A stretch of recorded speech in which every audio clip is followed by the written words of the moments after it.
All right, everybody, welcome back for another deep dive. Yeah, it's going to be a good one. It is going to be a good one. This is exciting stuff. It really is. And it's something that, I think is so applicable to everyone listening. Oh, absolutely. Because today, we're talking about the hidden network. So we're talking about connections and the power of connections. And we're going to look at it from all angles. And we've got a social psychologist. We've got a networking strategist. Some great sources. Yeah, so this is going to be fun. I'm excited. So without further ado, let's just jump right in. And we're going to start by really looking at the science of why connections matter. Okay. So we have Dr. Emily Carter. She's the social psychologist. And she says, and I quote, "Human beings are wired to connect."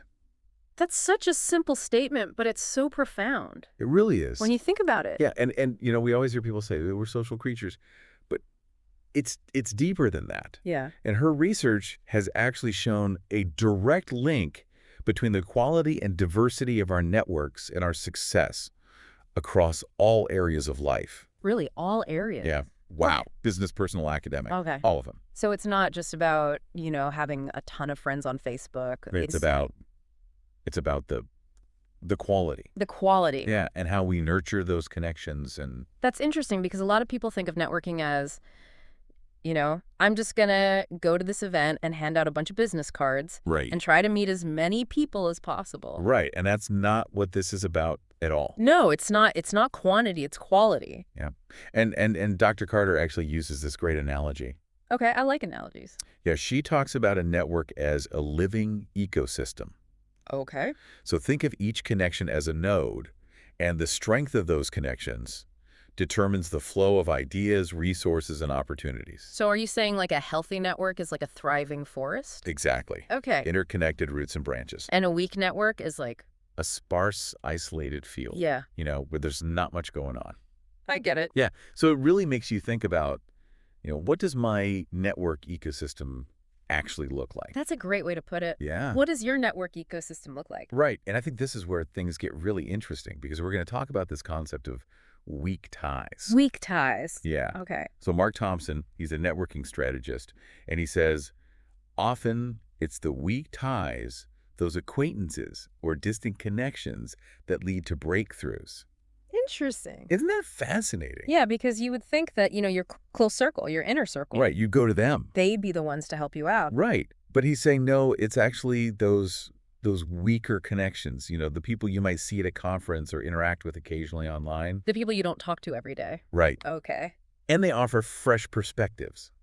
They expose us to new ideas, and they could even open doors to networks we wouldn't have access to otherwise. It's like they're a bridge to a whole new world. Exactly. That's cool. And, I think sometimes we kind of dismiss those encounters, those brief interactions as, not important, but... You kind of write them off. Yeah. Like, oh, I met this person at this thing, but, whatever. Yeah, I'm never going to see them again. But yeah. Thompson actually shares this great anecdote. Oh, I love a good story. And he talks about how he was at a conference and, how conferences, you're meeting so many people. Yeah, it's a whirlwind. Exactly. And he had this very brief conversation with someone, didn't think much of it, and then months later... What happened? That person ended up reaching out to him. No way. Yeah, and it led to this huge opportunity for his business. Wow. So that just proves that you never know where. You really don't. You never know where these connections will lead. You never know. So it's really about being open to those connections. Right. Like, don't just dismiss somebody because you think, oh, well, this isn't going to lead anywhere. Right. Be open. Be open, yeah. Yeah. And so Thompson actually suggests, actively seek out these weak ties. Actively seek them out. Yeah. Attend events outside of your usual circles. Engage with people who bring different perspectives to the table. So, like, if you're always going to marketing conferences, right? Maybe go to a tech conference or an art exhibit or something completely different. Yeah, just to get out of that bubble.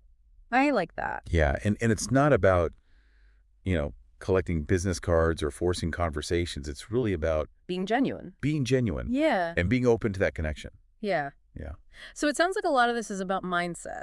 It really is. Like shifting your mindset from what can I get to what can I give. Exactly. Okay. And that's something that Thompson talks a lot about, is that, authentic networking is about building relationships based on mutual value. Mutual value. Yeah, it's about listening, learning, and finding ways to support others. So it's not transactional?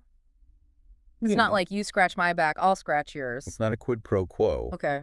It's really about, you know, being a good human, Yeah. Being helpful. being helpful. Mm-hmm. And when we focus on giving the rewards, actually naturally follow. Because people want to help people who help them. Exactly. It makes sense. Yeah, it all comes back around. Yeah. And when you have that foundation of trust, Right.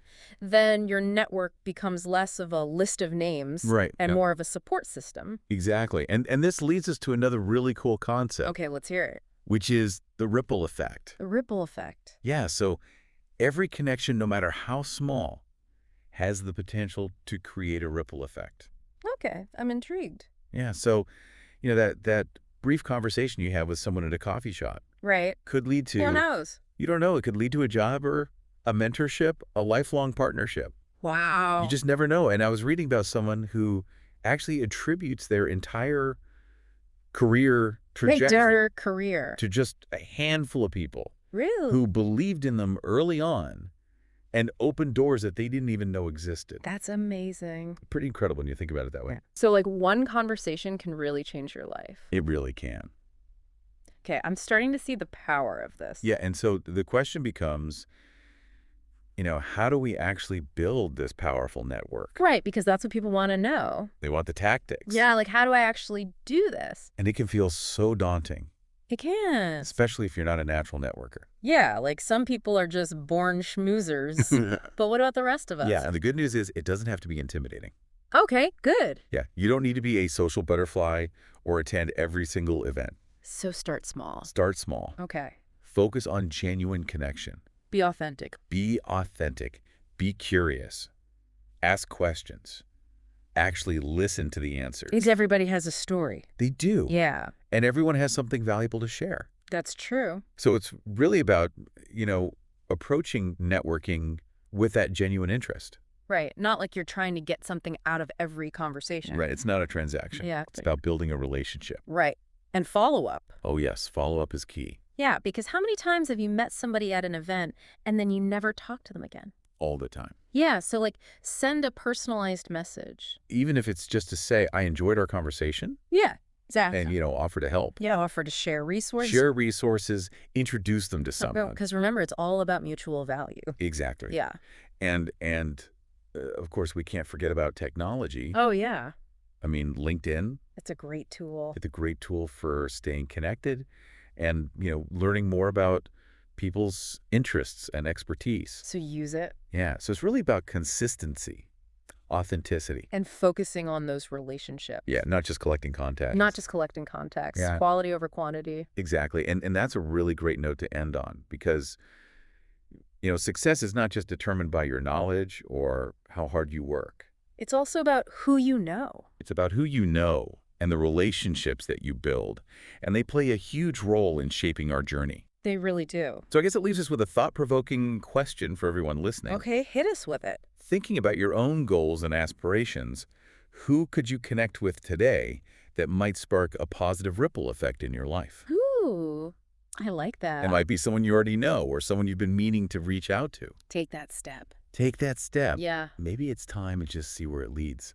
It's all about possibilities. It really is. So on that note, we'll leave you to ponder those possibilities. Thanks for joining us. Thanks for joining us for another deep dive. We'll see you next time. See you later. Bye. Bye.